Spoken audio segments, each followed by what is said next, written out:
आणि यानंतर आपण नागपूरमध्ये जाणार आहोत। अखिल भारतीय विद्यार्थी परिषदेचे कार्यकर्ते आक्रमक झालेले आहेत। अखिल भारतीय विद्यार्थी परिषदेकडून आंदोलन करण्यात येते। विद्यापीठाच्या मुख्य दारातून या परिसरामध्ये आत शिरण्याचा या सगळ्या अखिल भारतीय विद्यार्थी परिषदेच्या कार्यकर्त्यांचा प्रयत्न आहे। अखिल भारतीय विद्यार्थी परिषदेने हा मोर्चा काढलेला आहे आणि अभाविप ही आता सध्या आक्रमक झाल्याचं पाहायला मिळते। नागपूरमध्ये जी सभा झाली होती त्यानंतर आता हे आक्रमक झाले। नागपूर विद्यापीठाच्या परिसराच्या मुख्य दारावर शेकडोंच्या संख्येने विद्यार्थी जे आहेत ते पोहोचले आहे आणि ते सभेनंतर विद्यापीठाच्या परिसराच्या आतमध्ये घुसण्यासाठी आक्रमक झाले आहे। मात्र पोलिसांनी सध्या तरी त्यांना मुख्य दारापासून लांब ठेवण्याचा प्रयत्न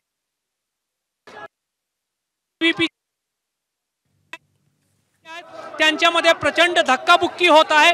पोलीस संयमाने या विद्यार्थ्यांना समजूत घालत आहे आणि मागे राहण्यास सांगत आहे। मात्र अधूनमधून पोलिसांचा बॅरिकेडिंग तोडून हे सर्व विद्यार्थी आहे जे ते आत जाण्याचा प्रयत्न करत आहे।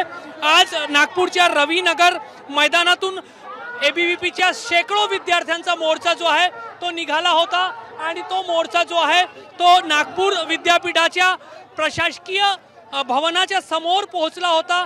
मात्र पोलिसांनी आणि विद्यापीठ प्रशासनाने आतमध्ये जो प्रवेश आहे तो नाकारलेला होता आणि त्यामुळे हा मोर्चा जो आहे तो विद्यापीठाच्या समोर थांबला। कशाला आक्रमक झाले तुम्ही लोक?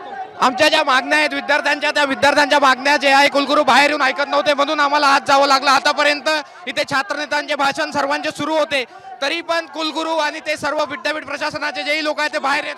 तुमच्या निवेदन घेण्यासाठी कोणी आला नाही?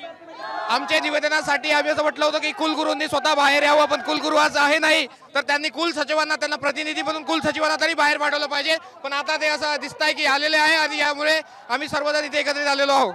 तर शिष्टमंडळ जो आहे आतमधून कोणीही बाहेर येत नाही। कुलगुरू आज नागपुरात नाहीये, मात्र आता काही लोक जे आहेत विद्यापीठ प्रशासनाचे या ठिकाणी पोहोचले आहेत। दृश्यांमध्ये तुम्ही पाहू शकता की कुलसचिव जे आहेत ते या एबीव्हीपीच्या मंचावर पोहोचले आहेत आणि निवेदन स्वीकारतात। त्यामुळे विद्यार्थी जे आहेत जे आतापर्यंत दार उघडून आतमध्ये जाण्याचा प्रयत्न करत होते ते आता शांत झालेले आहेत।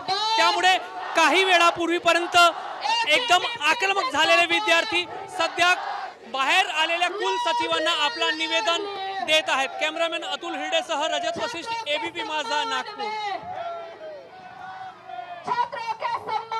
स्वतः येऊन या आमचं निवेदन स्वीकारावं अशी मागणी या सगळ्या कार्यकर्त्यांनी केलेली होती आणि यासाठीच हे सगळे कार्यकर्ते जे होते ते आक्रमक झालेले होते। त्यानंतर आता विद्यापीठ प्रशासनाचे जे काही अधिकारी आहेत ते आता या मंचावर पोहोचलेले आहेत। या ठिकाणी छोटेखानी सभा पार पडलेली होती। यानंतर हे विद्यार्थी सगळे आक्रमक झालेले पाहायला मिळाले।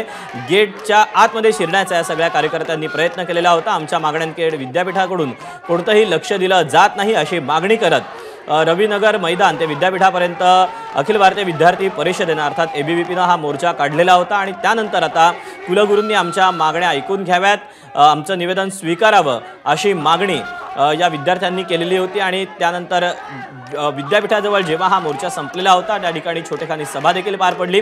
मात्र तरी देखील विद्यापीठ प्रशासनानं यामध्ये लक्ष न घातल्यानं कुलगुरूंनी स्वतः येऊन या ठिकाणी निवेदन स्वीकारावं ही मागणी न घेतल्यानं हे कार्यकर्ते काहीसे आक्रमक झाले होते। एबीपी माझा, उघडा डोळे बघा नीट।